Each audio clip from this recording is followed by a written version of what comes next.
Bonjour à tous, bienvenue pour ce nouveau Art Café organisé par la délégation du Var.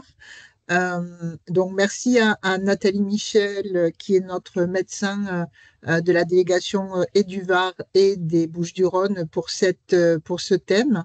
Donc aujourd'hui, nous allons parler du tabac et des troubles alimentaires. Effectivement, les troubles alimentaires ne sont pas encore rangés dans les problématiques d'addiction. Pour autant, et c'est ce que Madame Michel va nous démontrer, pour autant, il y a des liens très étroits entre les problématiques de consommation de tabac et les troubles alimentaires. Voilà, bienvenue et je laisse la parole à Nathalie Michel. Oui, bonjour à tous et merci Claudine pour cette introduction. Donc effectivement, moi je suis médecin psychiatre. Je travaille donc pour Arcasud dans la délégation du 83, mais aussi dans celle du 13. Et sur le terrain, je travaille au XAPA de La Ciotat. Donc voilà, je vais partager mon écran pour que vous puissiez voir ma présentation. Donc effectivement, aujourd'hui, avec Claudine, on a choisi de ce sujet du tabac et des troubles du comportement alimentaire pour plusieurs raisons en réalité, hein. Tout simplement parce que on est au mois de novembre et que c'est le début du mois sans tabac. Donc il nous semblait important de traiter un sujet par rapport à cette substance-là. En effet, le tabac, ça reste un réel problème de santé publique de par le taux de fumeurs et les maladies qu'il peut entraîner et donc les dépenses de santé qui en découlent. Mais alors pourquoi essayer de faire un lien avec les troubles du comportement alimentaire?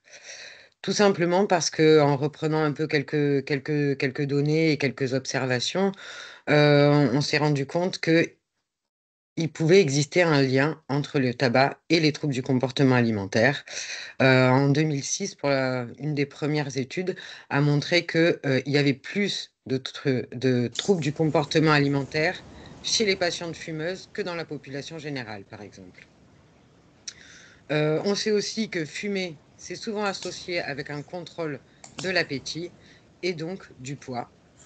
Mais aussi parce que, bon ça c'est mon caractère de psychiatre, c'est juste que, il y a un gros sous-diagnostic des troubles du comportement alimentaire, en médecine en règle générale. Excusez-moi, Oui. excusez-moi, oui, sur ce que vous venez de dire, vous dites les patientes, ça n'est pas le même ratio pour les hommes? Non, c'est tout simplement que, comme étant donné que dans les troubles du comportement alimentaire, il y a statistiquement beaucoup plus de femmes, c'est pour ça que là j'ai D'accord, marqué, chez les ok, patientes fumeuses et que dans cette étude-là, ils s'étaient concentrés effectivement là-dessus. ok, d'accord.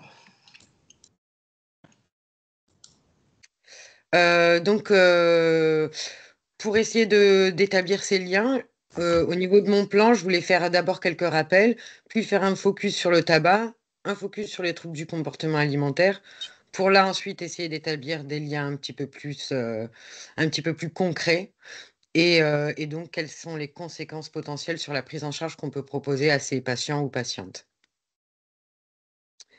Alors en rappel, même si effectivement je pense que, on est tous un petit peu dans l'addiction là, les gens qui font cet art café, je voulais quand même revenir rapidement sur, la définition de ce que c'est une addiction. Donc selon l'OMS, l'addiction, c'est une affection cérébrale qui est chronique, récidivante et qui est caractérisée par la recherche et l'usage compulsif de substances ou d'un comportement, malgré la connaissance de ses conséquences nocives, pardon. On distingue classiquement deux types d'addictions, avec et sans substance, ou qu'on appelle aussi les addictions comportementales. Et comme Claudine l'a dit en introduction, les troubles du comportement alimentaire ne font pas encore partie du spectre des addictions, mais c'est actuellement en débat et probablement que à l'avenir, ça en fera partie. Je voulais aussi juste rajouter un petit mot sur le concept de codépendance. On sait que c'est un concept qui existe, qui est vérifié en addictologie. C'est juste qu'on s'est rendu compte que c'était très rare les personnes qui étaient addictes à une seule substance ou à un seul comportement, et qu'en général, il y en avait plusieurs qui s'associaient entre eux, voire même qui s'auto-entraînaient. Un exemple assez classique, hein, et qui va parler, je pense, enfin, qui parle à beaucoup de fumeurs, en tout cas, c'est l'association tabac-café. Ça peut aussi être, hein, l'association tabac-alcool, etc., hein. Il y en a plusieurs qui ont été démontrés. Là aussi, j'ai voulu revenir, rapidement sur ce schéma qui explique un petit peu, hein, les mécanismes des addictions. Donc pour ceux qui ne connaissent pas encore ces modes de fonctionnement-là, on sait qu'au niveau cérébral, là, ce qui est représenté par le 1, c'est une aire cérébrale particulière qui s'appelle l'aire tegmentale ventrale, et cette aire-là, en gros, c'est celle qui capte les informations de ce qui manque à notre organisme euh, pour, euh, pour se sentir bien, pour aller bien, pour continuer à fonctionner de façon normale et autonome. Elle contient entre autres les neurones dopaminergiques. Et ces neurones dopaminergiques, eux, une fois qu'ils sont activés, ils peuvent être actifs à plusieurs endroits, en particulier là, ce qui a été noté en 2 sur le schéma et en 3 sur le schéma. Donc en 2, comme c'est écrit ici, c'est le noyau accumbens, c'est une sorte de relais, on va dire. Il relaie les messages que transmet l'aire tegmentale ventrale à d'autres zones cérébrales, telles que l'amygdale, qui, elle, est impliquée dans l'évaluation de l'émotion et l'intégration d'un événement. Mais il peut aussi envoyer des messages vers l'hippocampe, qui est donc plutôt une aire cérébrale de la mémoire, et aussi vers une autre aire qu'on appelle l'insula, qui est l'aire, elle, du plaisir. Pour revenir sur l'aire tegmentale ventrale, donc les neurones dopaminergiques, comme on l'a dit, vont aller agir aussi au niveau du cortex préfrontal, qui lui, hein, comme c'est écrit sur le schéma, il est impliqué dans différents comportements que peut avoir un individu, qui est le jugement, la motivation, la décision, la planification, etc.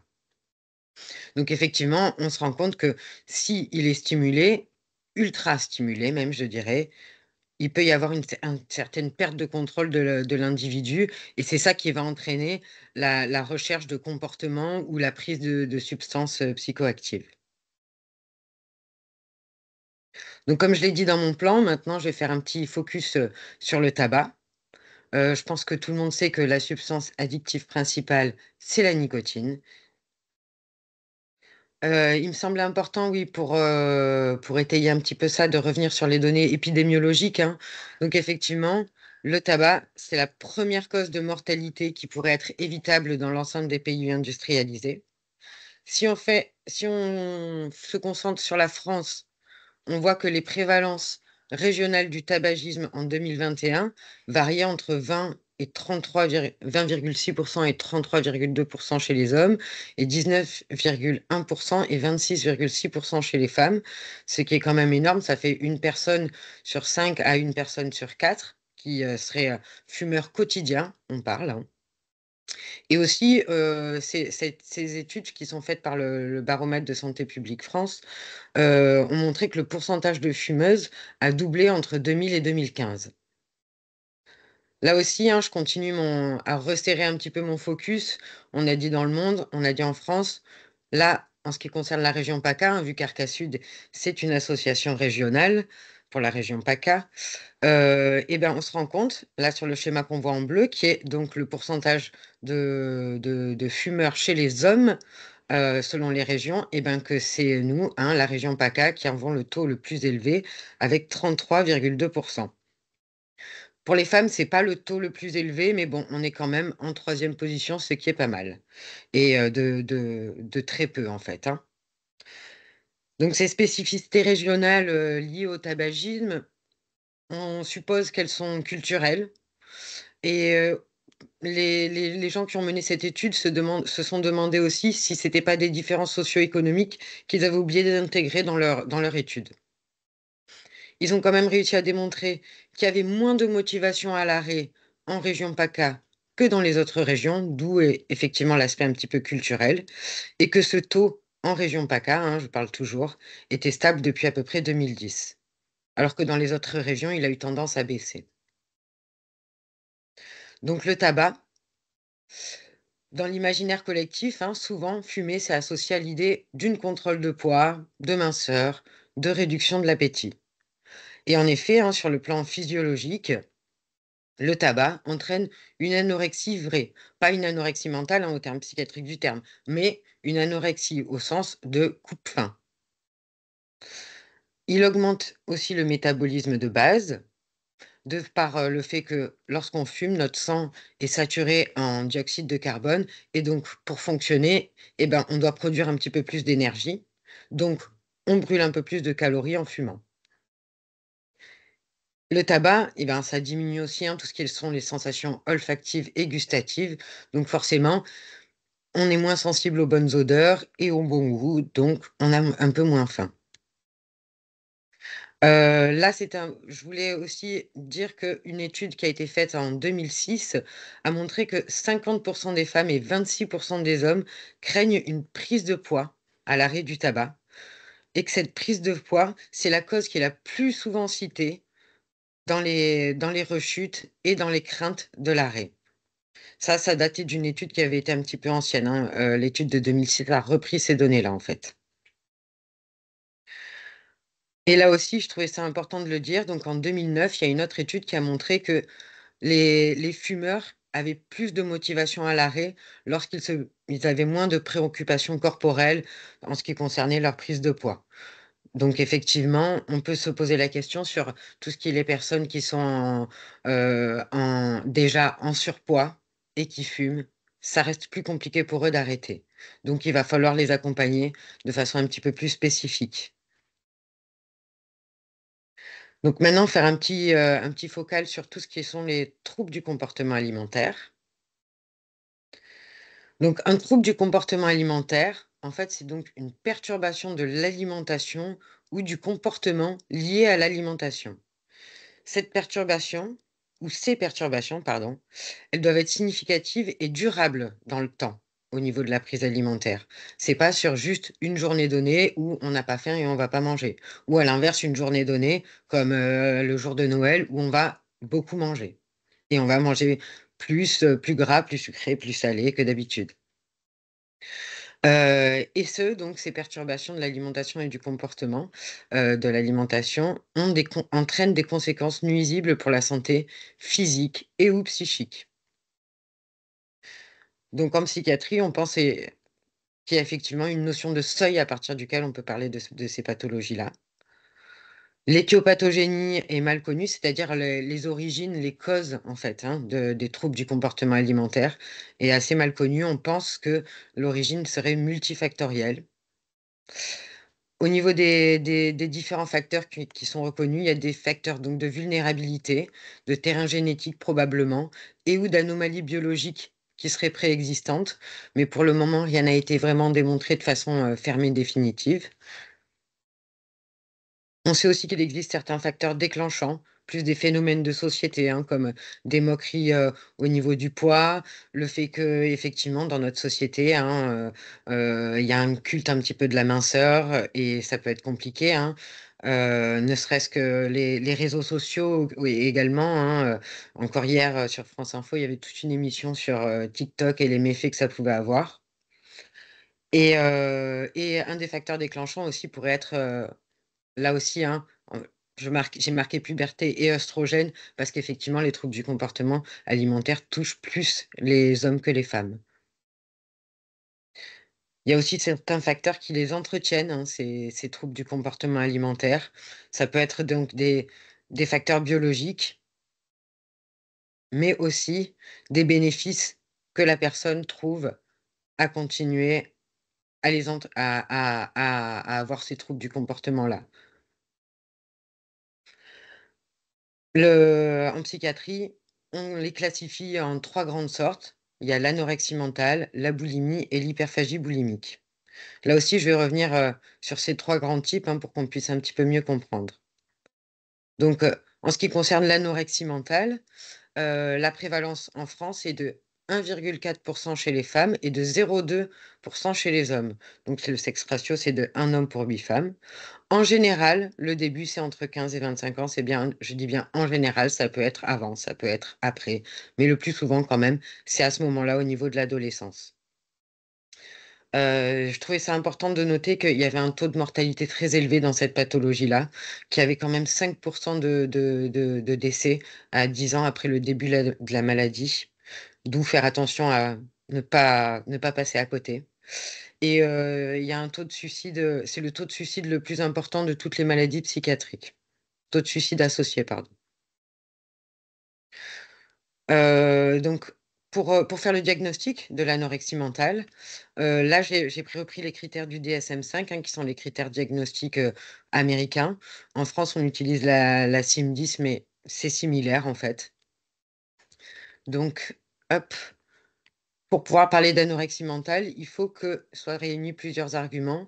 Donc, une restriction des apports énergétiques par rapport aux besoins, conduisant à un poids significativement bas. Hop, pardon. Une peur intense de perdre du poids et de devenir gros ou grosse, malgré une insuffisance pondérale. Une altération de la perception du poids ou de la forme de son corps, ce qu'on appelle donc la dysmorphophobie en psychiatrie. Une faible estime de soi ou un manque de reconnaissance persistant de la gravité de sa maigreur actuelle. Donc une méconnaissance du trouble là, à ce moment-là. Il en existe deux types d'anorexie mentale. Le type restrictif. Donc là, pour pouvoir porter ce diagnostic, il faut qu'au cours des 3 derniers mois, la perte de poids soit essentiellement obtenue par des régimes, le jeûne ou un exercice physique intense excessif. Et le type hyperphagique purgatif. Et donc là, il faut qu'au cours des 3 derniers mois, il y ait une présence de crise d'hyperphagie récurrente et où la personne ait eu recours à des vomissements provoqués ou à des comportements purgatifs. Donc, en ce qui concerne les comportements associés, donc là, c'est hors cadre du diagnostic, mais ça me semblait être important étant donné les liens qu'on va essayer d'établir avec les troubles du comportement de l'addiction, Donc, il peut y avoir, comme je l'ai dit, une restriction alimentaire avec une sélection des aliments, des vomissements provoqués avec des conséquences qui peuvent être assez catastrophiques, euh, donc avec des risques d'hypokaliémie qui peuvent entraîner des troubles du rythme et le décès. La prise de laxatifs, qui perturbent sur le long cours le fonctionnement digestif. La prise de diurétiques, de coupe-faim, également d'hormones thyroïdiennes, mais là aussi d'amphétamines. On commence à voir le lien potentiel avec la prise de substances. La potomanie, donc qui est la consommation excessive d'eau pour se gonfler le ventre. Et l'hyperactivité physique ou l'exposition accrue au froid, car ça fait dépenser de l'énergie. En ce qui concerne la boulimie, donc la boulimie, là aussi a un pourcentage assez élevé, vu qu'elle concerne 1,9% des femmes et 0,6% des hommes. Il y a des comorbidités psychiatriques et addictives qui sont souvent retrouvées. Au niveau, un trouble addictif mince, pardon. Et retrouvé dans 30 à 40% des cas chez les personnes atteintes de boulimie. Le plus souvent, c'est l'alcool, le tabac et les médicaments anxiolytiques. On retrouve aussi souvent des épisodes dépressifs. On peut retrouver des troubles bipolaires, des troubles de la personnalité, en particulier borderline, des troubles anxieux et des phobies sociales. Donc là aussi, je reviens sur la classification du DSM-5 pour comprendre ce qu'est la boulimie. Donc, pour parler de boulimie, il faut qu'il y ait la survenue d'épisodes récurrents de crise d'hyperphagie incontrôlée, c'est-à-dire l'absorption d'aliments en quantité largement supérieure à ce que la personne est capable d'ingurgiter et à la moyenne qu'elle devrait avoir par rapport à son apport calorique de base, et tout ça en très peu de temps. Et ça doit être aussi donc associé à une impression de perte de contrôle, ce qui est aussi le cas dans l'addiction, la perte de contrôle, on le connaît, donc la perte de contrôle de toutes ces quantités ingérées et l'impossibilité de s'arrêter alors que la personne en a envie. Mais bon, le plat est devant elle, donc elle doit le continuer, elle doit le finir. Là aussi, il y a la mise en œuvre de comportements compensatoires qui visent à limiter un petit peu la prise de poids. Donc, j'ai mis comme exemple des vomissements provoqués, là aussi la prise de laxatifs, des jeûnes intermittents et de l'exercice physique. Pour parler de boulimie, il faut qu'il y ait au moins une fois par semaine un épisode d'hyperphagie, et ce pendant 3 mois consécutifs. Donc, il en découle une estime de soi qui est perturbée de par la forme de son corps et la perte de contrôle de son poids. Et donc, ça ne survient pas forcément. Enfin, pour parler de boulimie, il ne faut pas que ça survienne sur une période d'anorexie mentale. Parce que là, sinon, effectivement, c'est une anorexie boulimique avec accès hyperphagique. Mais bon, c'est des subtilités diagnostiques. Le troisième grand trouble, donc, c'est l'hyperphagie boulimique. Donc là, c'est la survenue d'épisodes récurrents d'hyperphagie incontrôlée, un peu comme dans la boulimie. Donc, prise alimentaire supérieure à la moyenne en moins de 2 heures, avec une association de perte de contrôle des quantités ingérées ou de la possibilité de s'arrêter. Donc, ces épisodes, ils sont associés avec au moins 3 des éléments suivants pour qu'on puisse porter le diagnostic. Donc, manger plus vite que la normale, manger jusqu'à éprouver une sensation de distension pénible de distension abdominale, manger de grandes quantités de nourriture en l'absence de réelle sensation de faim, manger seul parce qu'on est gêné de ce qu'on peut ingérer, se sentir dégoûté de soi-même, être déprimé ou être coupable d'avoir mangé. Tout cela entraîne une détresse en lien avec ces crises d'hyperphagie. Et donc, les épisodes d'hyperphagie doivent se produire au moins une fois par semaine pendant au moins 3 mois consécutifs, là aussi. Là, le trouble n'est pas associé à l'utilisation récurrente de comportements compensatoires inappropriés, comme c'est le cas dans la boulimie. C'est un peu ça qui nous permet de faire la différence de diagnostic entre les deux. Donc tout ça pour en arriver à cette question, mais donc quels sont les liens qui peuvent exister entre tout ça? Juste en comparaison, hein, j'ai mis à gauche le tabac, à droite les TCA de façon générale, hein, les 3 grands types. On se rend compte qu'effectivement, on en arrive au tabac à cause d'éléments sociaux, par exemple, les phénomènes de groupe, le fait qu'on se sente valorisé par le fait de fumer. Ce qui est aussi le cas dans les troubles du comportement alimentaire, hein. On est valorisé parce qu'on arrive à gérer son poids, qu'on arrive à gérer son image corporelle. Il y a aussi des éléments sensoriels. Ben, le tabac, c'est un moment de plaisir qui peut être olfactif et gustatif par rapport à la fumée. Dans les TCA, c'est également ça. Ça peut être le plaisir qui est procuré par le jeûne ou le plaisir qui est procuré par la compulsion. Au niveau des éléments, émotionnels, le tabac, ça permet parfois de gérer certaines émotions, en particulier l'angoisse, voire même la tristesse et cetera. Je les ai pas tous mis. Ce qui est aussi le cas dans les troubles du comportement alimentaire. On aura plus de crises sur des moments d'angoisse ou sur des moments de dépression. Là, j'ai juste repris, une présentation, parce que j'avais bien aimé l'image que la personne, avait utilisée pour la boulimie. Donc juste effectivement, dans la boulimie, il y a cette notion de perte de contrôle comme dans l'addiction. Il y a cette notion de craving, hein, qui est l'envie irrésistible de consommer, avec donc une utilisation compulsive, et ce donc malgré les conséquences négatives et la connaissance du trouble.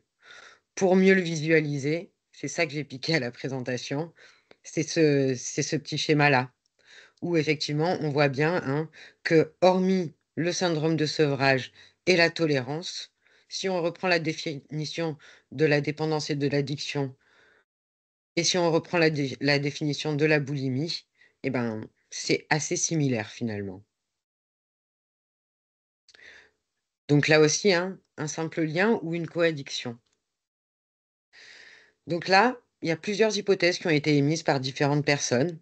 La première de ces grandes hypothèses, c'est qu'il y aurait une autorégulation par l'automédiation d'une pathologie sous-jacente. Comme je le disais, hein, gérer une émotion, gérer l'angoisse, gérer la tristesse, etc. Il y a plusieurs études, hein, qui ont essayé de démontrer ce lien-là. Et ce, il y a déjà presque 30 ans, hein, donc la première étude date de 97 quand même. La deuxième grande hypothèse, c'est que ce sont des facteurs de risque parce que, effectivement, il y a des mêmes types de personnalités qui sont associées à avoir un trouble du comportement alimentaire ou à avoir une addiction au tabac en particulier. Donc le perfectionnisme, l'impulsivité, la recherche de nouveautés. Là aussi, hein, il y a deux grandes études qui ont démontré ces liens, une en 2016 et une en 2021. La troisième grande hypothèse, c'est que la substance permettrait de maintenir un trouble du comportement alimentaire. En effet, hein, la caféine, la nicotine et d'autres stimulants permettent de réduire l'appétit, hein, comme je l'ai dit un petit peu plus haut, et donc aussi de maintenir une restriction calorique, de masquer la fatigue, hein, aussi dans le cadre de l'anorexie mentale lorsqu'on est en hypoglycémie et en faible IMC. Et donc cette étude-là, cette hypothèse-là a été faite sur une étude de 2006. Toujours pour rester sur les données de la littérature, donc j'ai repris deux petits tableaux qui essaient de montrer le lien et la prévalence entre le tabac et un trouble du comportement alimentaire. Donc ce que j'ai entouré en rouge, c'est à quelle heure fumez-vous votre première cigarette? Et ici, donc de bien montrer, donc là on voit le groupe contrôle. Ici, RAN, c'est les anorexies mentales de type restrictive. BPAN, enfin BPAN, c'est les anorexies mentales de type hyperphagique. Et BN, donc c'est les boulimies. Donc on se rend compte que par rapport au groupe contrôle, effectivement, les chiffres sont déjà beaucoup plus élevés. Sur le tableau numéro 2, cette prévalence a été réajustée en fonction de différents facteurs sociaux, économiques et alimentaires, afin de pouvoir calculer un autre ratio et de rendre ça un petit peu plus lisible et plus, comment dire, plus représentatif. Et donc, on se rend compte qu'au niveau de la boulimie, il existe réellement un lien. Il y a plus de fumeurs chez les boulimiques. Donc là aussi, c'est toujours à peu près similaire. La première étude sur les tableaux d'avant datait de 2006. Il y a une étude donc en 2008 qui a repris un petit peu ces données-là sur évidemment une autre cohorte de patients, hein, mais qui a repris cette hypothèse-là du lien qui pouvait exister. Je vais passer un peu rapidement, hein, parce que je vois que le temps défile et qu'il va falloir aussi un peu parler du reste. Mais là aussi, hein, tout ça pour dire que ils ont bien réussi à démontrer qu'il existe plus de taux de fumeurs chez les personnes atteintes de troubles du comportement alimentaire.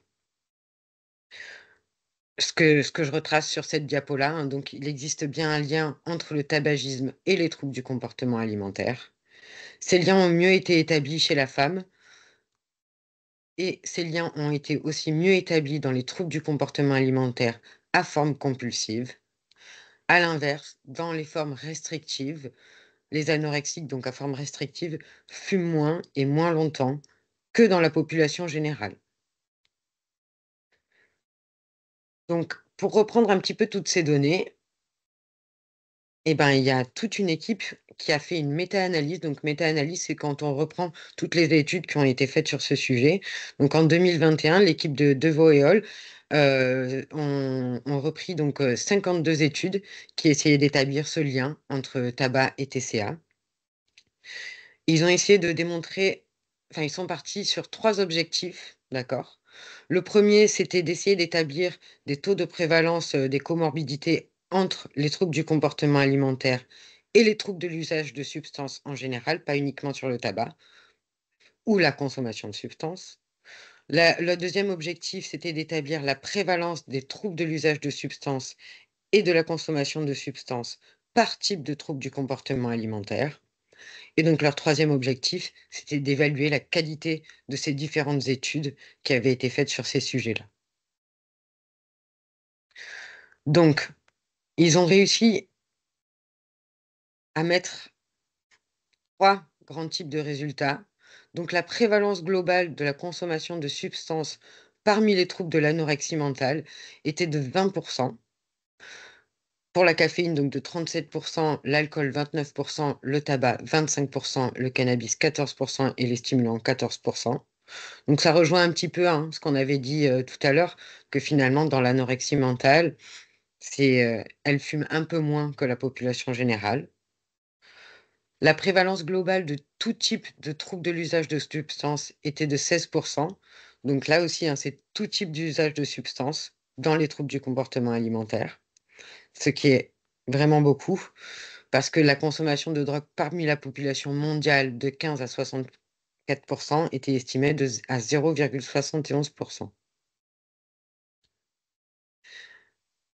Là, c'est un petit schéma que je vous ai mis pour mieux comprendre, en fait, les liens qui peuvent exister. Je ne sais pas si vous vous souvenez, hein, le schéma que je vous ai montré au tout début, hein, où il y avait le cerveau avec l'aire tegmentale, le noyau accumbens, le cortex préfrontal et les différentes aires. Donc, il y a des études qui ont essayé d'établir qu'est-ce que ça provoquait la nourriture au niveau digestif et quelles étaient les conséquences cérébrales.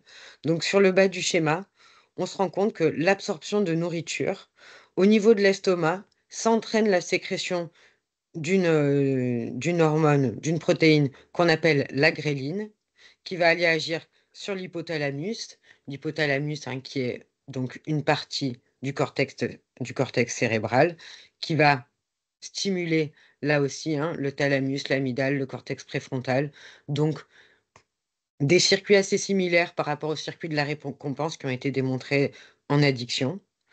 Il n'y a pas que la gréline qui agit là-dessus, il y a aussi la leptine, hein, qui est une hormone qui, elle, sert de façon assez vulgaire, hein, à stocker le gras, on va dire. Et l'insuline qui, elle, sert donc à assimiler le sucre dans l'organisme. Donc, toutes ces trois hormones-là agissent au niveau cérébral dans des circuits qui recoupent le circuit de la récompense qu'on a mis en lien dans ce qui est les phénomènes d'addiction.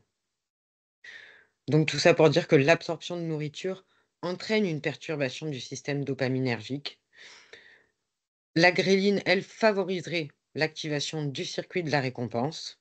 Donc la gréline, c'est l'hormone qui est sécrétée par l'estomac lorsqu'on absorbe de la nourriture. La concentration basale de gréline, elle est inversement proportionnelle à nos réserves énergétiques. Et il y a aussi une hypothèse, mais je reviendrai pas trop là-dessus parce qu'il y a rien de sûr là non plus, qu'il existerait des anticorps. C'est pour ça que j'ai pas parlé de la dernière partie du schéma, là, celle-là, parce qu'a priori, il y aurait peut-être des anticorps. Donc c'est des choses que notre organisme fabrique qui seraient fabriquées dans les troubles du comportement alimentaire sur certains peptides orexigènes.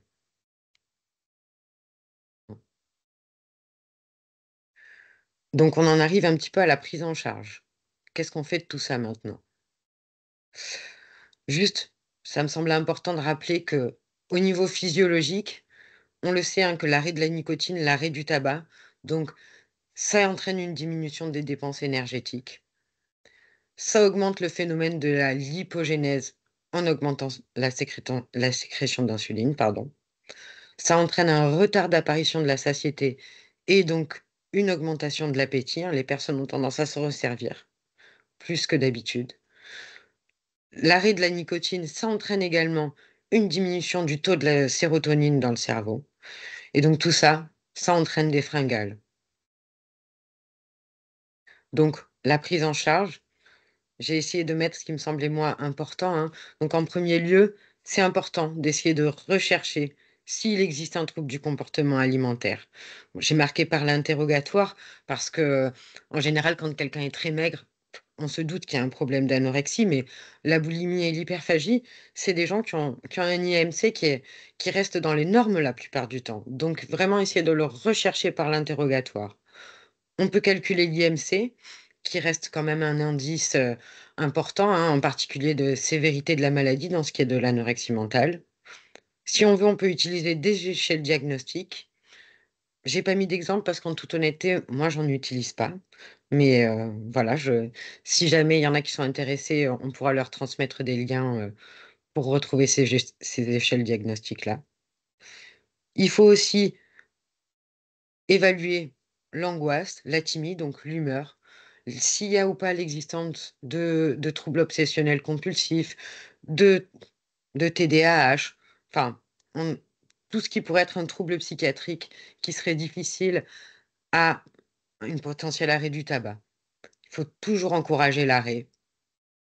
Et il faut essayer donc, comme a priori il existe un phénomène de codépendance, il faut essayer de créer une dissonance entre les deux comportements, l'alimentation et le tabac. Donc cette prise en charge, pour être le plus efficace, elle doit être multidisciplinaire. IDE, donc c'est infirmière ou médecin tabacologue. Si c'est nécessaire, avoir recours à un psychiatre ou un psychologue ou à une diététicienne. J'ai pas marqué coach sportif, mais on pourrait le marquer aussi. Enfin, vraiment, la prise en charge, elle doit être le plus multidisciplinaire possible. Elle peut passer par des médicaments, cette prise en charge d'arrêt du tabac. Je ne suis pas revenue sur tout ce qui était la prescription de substituts nicotiniques, hein, parce on a un site internet qui est fait par notre documentaliste qui est extrêmement bien fait. Donc, je vous invite à aller le visiter. Et elle l'a remis en jour là en octobre. Donc, si vous avez besoin d'avoir un petit peu plus d'appui à la pratique pour ça, pour vous aider à prescrire tout ce qui est traitement de substituts nicotiniques, n'hésitez pas à aller voir. Et la deuxième petite image que j'ai mise, c'était pour montrer qu'effectivement, il n'y a pas qu'un médecin qui peut prescrire un traitement de substitut nicotinique maintenant. Il y a aussi les masseurs kinésithérapeutes qui le peuvent, les infirmiers, les chirurgiens dentistes, les sages-femmes et la médecine du travail. Je voulais juste, voilà, juste faire un petit focus et dire de faire bien attention. Heu, Parce que oui, les troubles du comportement alimentaire, ça reste des pathologies graves. Donc il faut bien essayer de repérer les facteurs de risque et les facteurs de risque de prise de poids qui pourraient entraîner une rechute à l'arrêt du tabac, enfin une récidive, pardon, du tabagisme. Par l'interrogatoire, bien rechercher les antécédents de compulsion alimentaire. C'est pas parce que la personne actuellement va bien que dans son adolescence ou son enfance ou même il y a 5 ou 10 ans, elle n'était pas sujette à avoir des compulsions alimentaires qui pourraient entraîner une reprise du tabac. Bien évaluer l'humeur. J'ai marqué contre-indication du bupropion, j'aurais dû préciser dans l'anorexie mentale. Et effectivement que les traitements de substituts nicotiniques sont vraiment une aide parce qu'au niveau, biologique, ils vont combler, hein, ce que cette baisse de nicotine va entraîner physiologiquement au niveau de notre organisme et ça va nous permettre de proposer aux patients et aux patientes un sevrage progressif et plus en douceur qui évitera, là aussi, des récidives à la reprise du tabagisme. Voilà, je vous remercie de votre attention et je pense que s'il y a eu des questions, elles ont été, retranscrites, par mes collègues. Mais n'hésitez pas, en tout cas, il nous reste encore un petit peu de temps, donc si je peux y répondre, je suis là pour ça. Merci à tous. Merci beaucoup, Nathalie, pour cette présentation. Donc, effectivement, un certain nombre de questions avaient été posées au moment de l'inscription des participants. Je vais parcourir ces questions, même si au regard enfin, tout le long de ton intervention, tu as pu répondre partiellement à certaines de ces questions. Le sevrage tabagique ou de cannabis entraîne-t-il une dépense énergétique journalière supplémentaire? Donc, tu l'as un Alors peu oui, évoqué. oui, Voilà, ouais. ça je l'ai évoqué. Alors sur cette question-là, il y avait la notion du cannabis, tout simplement parce qu'au début, on voulait aussi traiter, hein, le cannabis, Claudine, mais on s'est rendu compte que ce serait trop long et qu'on n'aurait pas le temps. Du coup, on s'est dit qu'on se focalisait plus vraiment sur le tabagisme et les troubles du comportement alimentaire. Mais étant donné que les fumeurs de cannabis mettent du tabac dans leurs joints, forcément, l'arrêt du cannabis, enfin, tout est lié, hein. Voilà. Et effectivement, l'addiction, elle est liée au tabac plus Oui, qu'au cannabis, hein, voilà. oui. Qu'en est-il de la notion de plaisir et de la peur de la prise de poids? Bah, ça aussi, hein, je pense que j'y ai un peu Ouais. répondu au début en tout cas, hein, parce que on le voit hein, qu'il y a une activation du système de la récompense dans l'ingestion de nourriture, système de la récompense qui est impliqué dans l'addiction au tabagisme. Donc oui, il y a une notion de plaisir dans les deux comportements. Obésité, tabac, quel impact, quelle prise en charge? Je pense que aussi ça a été abordé hein, Oui, mais sur oui. la prise en charge. Mm. Ensuite, Qu'il faut être vraiment là aussi particulièrement vigilant et peut-être proposer de façon plus systématique à ces personnes-là un accompagnement vers des diététiciennes, enfin voilà, des personnes qui pourront les aider à rééquilibrer leur alimentation. alors une question qui vient d'arriver sur la conversation. Les fringales à l'arrêt du tabac durent combien de temps après l'arrêt? Une semaine, un mois, plus? Alors c'est difficile à dire parce que c'est tellement personne dépendante. En tout cas, ce qui est sûr, c'est qu'au début, elles sont très fréquentes et que il faut rassurer les gens. C'est comme le craving dans les addictions, hein. Les fringales, c'est un peu un craving en réalité, hein. C'est un craving d'un trouble du comportement alimentaire. Et les cravings, ils sont présents, ils sont très présents au début, ils sont très intenses. Et au fur et à mesure du temps, ils deviennent de moins en moins fréquents et de moins en moins intenses et de plus en plus courts aussi au niveau du temps. Souvent, la fringale, elle arrive, il suffit de s'occuper, de prendre je dis au hasard, hein, de prendre un livre ou d'aller marcher quelques minutes et en fait, la fringale, elle part. Ok. Claudine, excuse-moi, il y a quelqu'un qui a levé la main. Oui, Oui, alors, alors, c'est euh, Rodica Dovera. Oui, bonjour, docteur Dovera, médecin coordinateur ILIVI. Je voulais vous poser une question, un partage de votre expérience personnelle. Est-ce que vous utilisez les nouveaux traitements contre l'obésité? Je parle de Mounjaro, Saxenda et de toute cette grosse campagne qui était mise en place. Et moi, dans mon expérience, je m'adresse à tous les psychiatres addictologues. Il y a des patients qui s'adressent à nous en nous demandant la prescription de ces injections, nous demandant, et du coup, point de vue addictologique, on n'a pas vraiment de l'expérience et de retour. Donc, je voulais savoir, est-ce que vous l'utilisez? Est-ce que dans la recherche que vous avez fait, vous avez eu des informations sur l'utilisation de ces nouveaux traitements? Alors j'avoue que non, moi je l'utilise pas du tout. Euh, Tout simplement parce que, enfin, aucun patient ne me l'a demandé en réalité. Je pense que effectivement le fait d'être identifié XAPA, les personnes qui souffrent d'obésité, comme il y a ce flou hein, autour des troubles du comportement alimentaire, addiction, pas addiction, addiction au sucre, pas addiction au sucre. En fait, ils ne nous consultent pas, les personnes obèses, pour leurs problématiques d'obésité.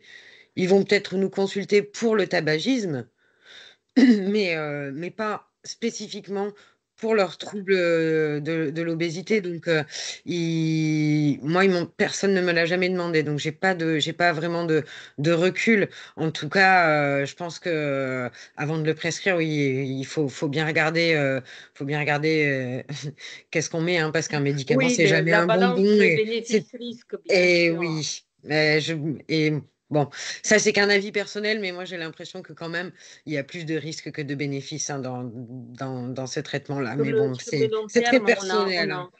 ouais, on n'a pas encore le retour.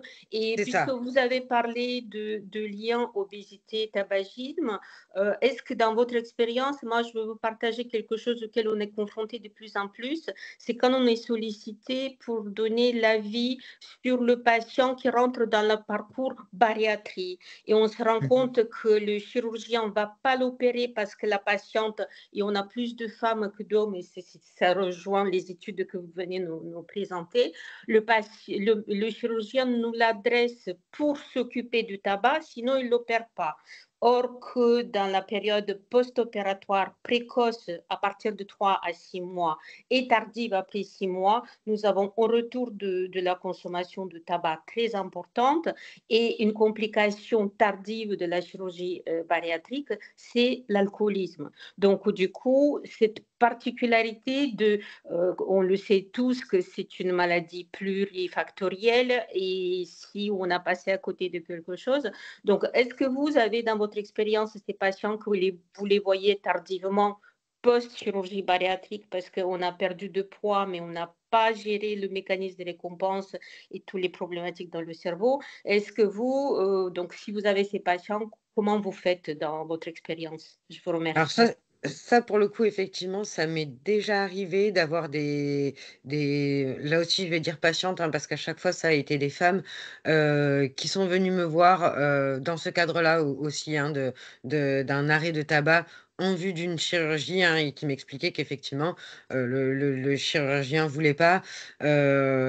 Bah, là aussi, hein, je pense que vraiment les traitements de substituts nicotiniques ont vraiment toute leur place et que c'est important d'avoir un accompagnement assez rapproché, un peu plus rapproché que si on faisait un sevrage tabagique, entre guillemets, là, classique, parce que c'est des personnes fragiles. Et oui, effectivement, en général, la motivation de l'opération fait qu'elles vont arriver à arrêter de fumer, mais une fois qu'elles ont été opérées, il n'y a plus ce plaisir qu'engendrait la nourriture et elles ont besoin de compenser par quelque chose.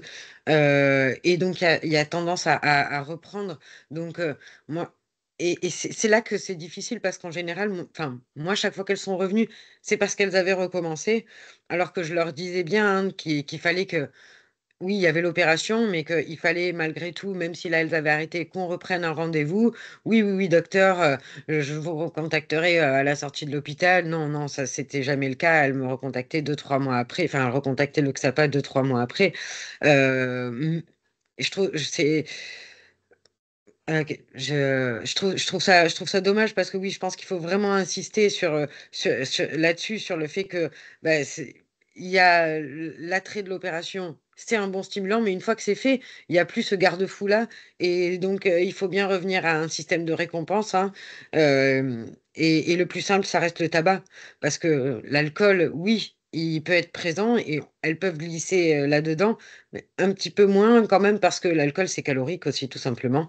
Alors que le tabagisme, bah, ça permet de lutter contre ces envies frénétiques de nourriture qu'elles ont. Donc moi, je serais vraiment plus pour essayer au maximum d'avoir un suivi très très rapproché et j'ai essayé de rentrer en contact avec les équipes de chirurgie, mais ça n'a pas été forcément une réussite, mais pour que justement il y ait plus d'accompagnement en post-op et une prise en charge vraiment ciblée sur le tabagisme en post-opératoire. Et excusez-moi, c'est juste une minute, je ne veux pas vous retenir plus. Mais Oui, ça, parce c'est qu'il y a une d'autres question, questions. Excusez-nous, oui, parce qu'il vers tous y a les d'autres collègues. questions. Là, je ne voudrais pas que ce soit votre seule intervention. Donc, substitut autre que nicotinique pour encourager l'arrêt du tabac. Quelles autres méthodes? Alimentation en pleine conscience, atelier culinaire. Est-ce que dans l'expérience que tu as ou que tu connais, Alors Nathalie? oui, oui, oui, c'est vrai que là j'ai survolé un petit peu, hein, les prises en charge que je disais multidisciplinaires, mais oui, effectivement, un suivi diététique, un atelier cuisine. Enfin, nous, je sais que au XAPA de La Ciotat, effectivement, on propose là depuis peu un atelier cuisine qui est vraiment un réapprentissage du manger sain. euh, et tout ce qui est méditation pleine conscience. Alors pourquoi pas, ça va dépendre un petit peu des personnes, mais c'est aussi ça que je voulais sous-entendre par un accompagnement psychologique. Ça peut être de la méditation en pleine conscience, ça peut être de la TCC, ça peut être de l'hypnose, ça peut être n'importe quoi, hein. Parce que là aussi, il faut s'adapter à l'individu. Il y a des choses qui vont parler à un individu et pas du tout à un autre. Donc, je pense qu'il faut rester très ouvert à l'ensemble des thérapies qui existent. Parce qu'il n'y en a pas, il y a pas une méthode qui marche. Il y a une méthode pour une personne et il faut arriver à l'adapter. Merci. Quelle est la prise de plaisir dans l'anorexie mentale? Pourquoi le système de récompense est-il mis à contribution dans un comportement restrictif? Euh, eh ben, Le système de récompense, il est mis, c'est ça que j'ai voulu dire par le fait que la sécrétion de ghrelin était inversement proportionnelle. Là, c'est à l'inverse, c'est la sensation de jeûne, la sensation de faim qui va stimuler et le sentiment de maîtrise et de contrôle qui, qui, qui stimule ce système de la récompense de par la vision corporelle que la personne peut avoir d'elle-même. C'est un petit peu plus subtil là, effectivement. Peut-être que je peux avoir les coordonnées de cette personne pour lui répondre, parce que ça prendrait plus que 5 minutes pour expliquer tout ça. Ok. Comment expliquer et prendre en charge les TCA auprès d'un public d'adultes déficients intellectuels? Ah oui, effectivement, j'avais vu cette question et j'avoue que ça reste très compliqué. Là aussi, hein, pour avoir travaillé dans un IME, et quand on est confronté à la déficience intellectuelle, il y a des choses que la personne n'est pas en capacité de comprendre et c'est d'autant plus compliqué. Donc là, je pense que au lieu d'essayer de faire des cours magistraux et peut-être plus se tourner vers quelque chose de groupal, effectivement, bah voilà, des ateliers de diététique, des groupes de parole sur l'alimentation, sur le tabac, faire quelque chose plus didactique, plus ouvert et pas juste dans une relation duel. Enfin, j'ai l'impression que le mieux, ce serait ça. Mais voilà, je suis pas restée assez longtemps dans l'IME pour savoir si ça allait porter ses fruits ou pas. Ok, donc il y a d'autres questions qui avaient été posées sur, alors, vers quel professionnel orienté, quel type de thérapie privilégier pour une prise en charge adaptée à la situation des usagers. Tu Bah, l'as un peu évoqué par oui, rapport à la pluridisciplinarité, oui. peut-être un focus, si tu as d'autres informations à nous donner là-dessus. J'ai l'impression de l'avoir un peu déjà Oui, répondu, donc je voudrais pas faire une redite non plus, hein, parce que oui, il y a pas une bonne méthode de fonctionner, hein, il y en a plusieurs, et vraiment donc essayer de, enfin, moi, j'ai la chance de pouvoir le faire, hein, de prendre le temps avec les gens, de bien évaluer et du coup d'adapter leur prise en charge. Je sais qu'en médecine générale, en médecine de ville, mes confrères, ils n'ont pas forcément ce temps-là, hein. Mais bon, c'est aussi pour ça que nous, l'Hexapan existe, hein. Donc, pas hésiter à envoyer vers vraiment des personnes qui sont un peu plus spécialisées dans l'addiction et qui pourront, eux, se permettre de prendre le temps nécessaire pour accompagner les personnes et d'adapter au mieux les thérapies et prises en charge. donc il y a Madame Biscronma qui vient de lever la main. On vous écoute. Ah, pardon. Il faut mettre votre micro en route. Voilà, ça devrait aller. Merci. Ah, on l'a Ah, perdu. on On l'a l'a perdu. perdu. Bon. Juste avant qu'on la retrouve, il y avait une question. Qu'en est-il de la notion de plaisir et de la peur de prise de poids? Bah, là aussi, je pense Comment? que Ouais, mon exposé il y a assez répondu, hein, que malheureusement, bah oui, en fait, même si on modifie pas ses habitudes alimentaires, qu'on continue à manger de la même façon, dans les mêmes quantités, qu'on fait le même quota de sport, on va dire, bah oui, malheureusement, l'effet de l'arrêt de la nicotine en lui-même augmente, enfin, la nicotine augmentant les dépenses énergétiques de l'organisme, forcément, si on l'arrête, il y aura une prise de poids. Donc, si on veut éviter la prise de poids, il faut quand même réadapter son alimentation. Si on veut éviter la prise de poids dans l'arrêt du tabac. ok. On vous a retrouvé, on vous écoute. Oui, j'ai fait une mauvaise manip, ça m'a coupé. Oui, je disais que souvent, j'ai fait un DU au niveau psychotraumatisme dernièrement, et effectivement, souvent, le psychotraumatisme est mal repéré, mal diagnostiqué, même dans l'entretien, et c'est souvent un facteur initial parfois sur tout un tas de pathologies. Il y a beaucoup de Oui, comorbidités, que ce soit dépressive, que ce soit alimentaire, que ce soit addictive. Et c'est vraiment, enfin, je trouve que c'est important de focaliser là-dessus et de dire que la recherche d'un psychotraumatisme, quel qu'il soit, que ce soit quelque chose de chronique ou quelque chose d'aigu, quelque chose qui relève de maltraitance, est souvent le facteur initial qui déclenche des pathologies mentales ensuite. Oui, bah oui, c'est aussi un peu ce que j'ai voulu mettre en lien là sur ma diapo. Je sais pas si vous vous souvenez, tabac, troubles du comportement alimentaire, hein. La dernière session, c'était émotion.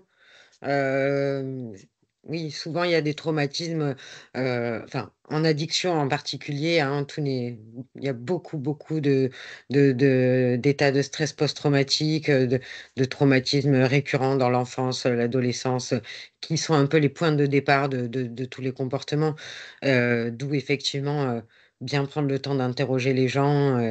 Et en plus, c'est pas quelque chose que les gens vont forcément nous dire au premier rendez-vous, hein. Donc, c'est au fur et Non, à souvent, mesure. il faut investiguer. Ouais. Et oui, et il faut essayer de mettre un maximum en confiance les gens pour qu'ils se sentent à l'aise de parler de ça. Et là aussi, hein, une fois que la personne nous a déposé ça, enfin vous a déposé ça, ne pas hésiter à l'envoyer vers un psychiatre, psychologue qui prendra en charge cet élément-là et qui permettra de consolider un arrêt du tabac ou d'un trouble du comportement alimentaire. Mais Merci. merci, oui, de cette Euh, intervention parce que c'est important. donc, il nous reste juste quelques minutes. Merci à Nathalie Michel pour cette intervention. Juste vous dire que le prochain Art Café aura lieu le 3 décembre. Le thème de cette présentation sera addiction à la pornographie et ce sera assuré par le docteur Ansaldi, qui est le médecin coordonnateur de l'équipe du 06. Bon, il reste 2 minutes. S'il y avait une dernière question ou un point de vue à évoquer, en tout cas, merci pour cette intervention.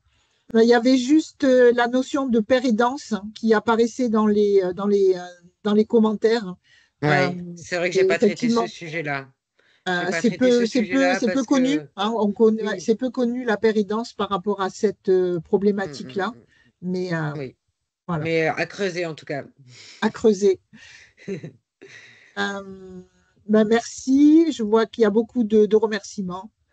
Oui, merci à tous en tout cas et bonne fin de journée et à bientôt. À bientôt.